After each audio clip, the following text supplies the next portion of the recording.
Let me ask you a question. How much fun do you think you would have traveling across the galaxy with your newfound best friend, making sure to get revenge on the assholes that pissed you off and stole your money? Yeah, this is Space Bandits Part 2. If you are not caught up, go check out my first video, then come back, because I promise you, it's a ride you will not forget. And continuing our ride, we begin with the next target, Old Man Skinner. Now, this guy I thought was a nice guy in the first issue because he said he wanted a spa. I thought Homeboy wanted to go legit. Well, it turns out this spa was a special spa. You see, they had a special fish, the type of fish that eats dead cells and can practically rebuild you from death and make you look younger. It was basically a super fish, the type of fish that people will kill for. And it turns out that is exactly what he did, because the old owner did not want to sell. He said, "Boy, why you always trying to be hard?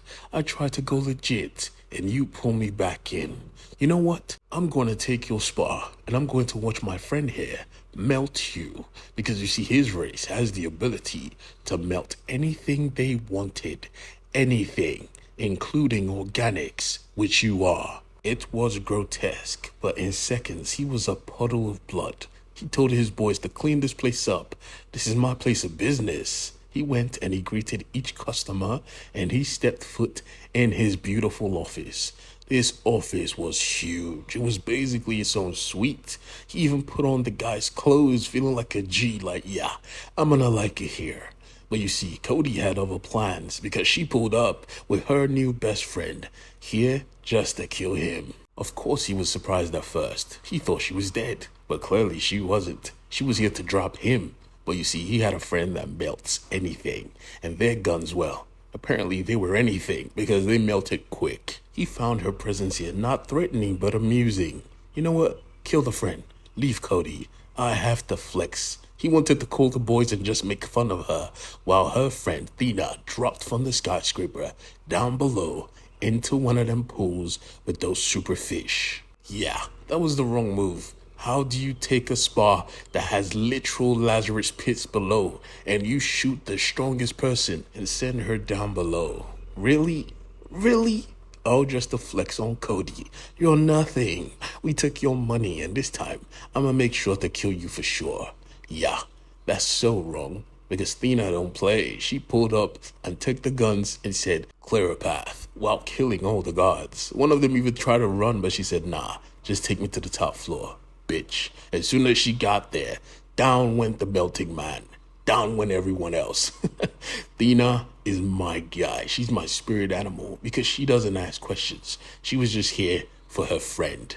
Cody is 2-0. With the satisfying victory. And now she had millions in her pocket because they were going to need it for the next target. Remember, Wex just wanted to bust a nut for eternity. He took his millions that he stole from Cody and went to the Diddy ship, and he just stayed there for 2 years, spending every day on different species every single day. He was a madman, and they hated him on this ship. The problem was, this ship wasn't just any ship. It was in the red light district of space. This was a Diddy ship in space. It was for the special, the elite. That is why they needed millions just to board it. People were so rich, they were pulling up to you asking you, "Can I kill you? I will pay you a lot of money." Like, what the fuck? Who does that? The rich. The rich does that. They even tried to get the VIP spot, but nah, they couldn't afford it, and it was booked. Super booked. So they went through the back. "You have a telepath, correct?" She said, "Yes." "All right, lead us to him." And she led them to him.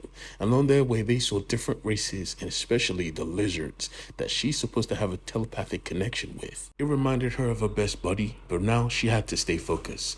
When they found a telepath, they took him straight up and said, "Yeah, I need you to cloak us." And he did. Everyone that saw them as gods. And they infiltrated this place easy. Even still, that rich prick was still asking to kill people. "And I will pay you a lot of money." Everyone said no, bruh. Regardless though, it was time for revenge. Because now, they found their culprit. The telepath begged them to kill him, and they promised to do so. As they stepped in, Homeboy was in the middle of everything. literally. And when he saw them, the telepath made sure to transform Cody and her friend to look like the one race he had been searching for. He told everyone, "Get the fuck out. I'm about to go wild." And they cleared the room, only for him to find out it was Cody and Thina, and they had guns ready to tear a hole in his chest. He was not amused, and they were a little bit offended. "What the fuck you mean? Why are you sitting down like we're not going to kill you?" He said, "You're not." And he was just watching clips by the sideline. They were pissed off like, "Don't you see you're about to die? Where's the fear?" He wasn't even scared one bit because it seems they didn't read the rules. You see, this place is exclusive. It's for kings, and you are in the VIP spot. They promised safety, so that means as soon as you enter this floor, all your weapons were disabled.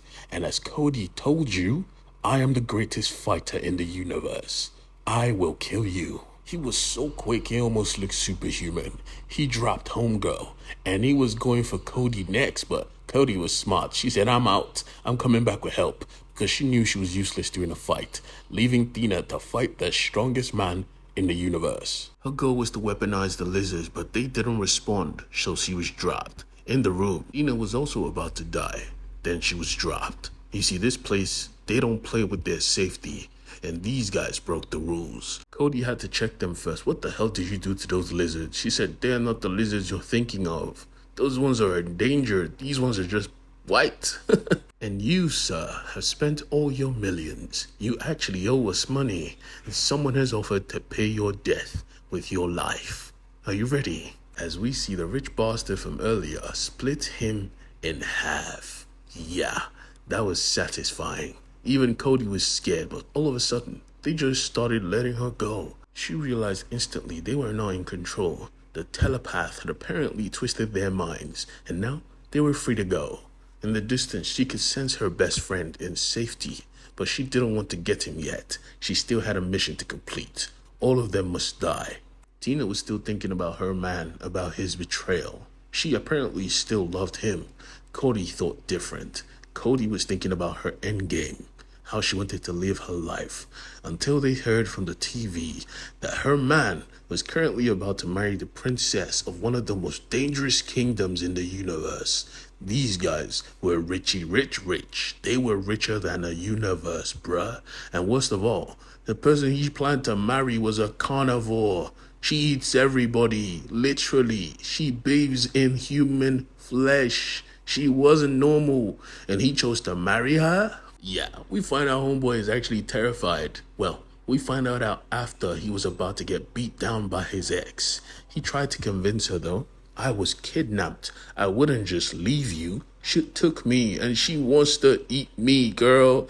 I would never betray you." And just like that, his pretty face made Thina rethink. He said, "Okay, just work with me here. She's rich. We could steal from her and leave." And just like that, they were a team.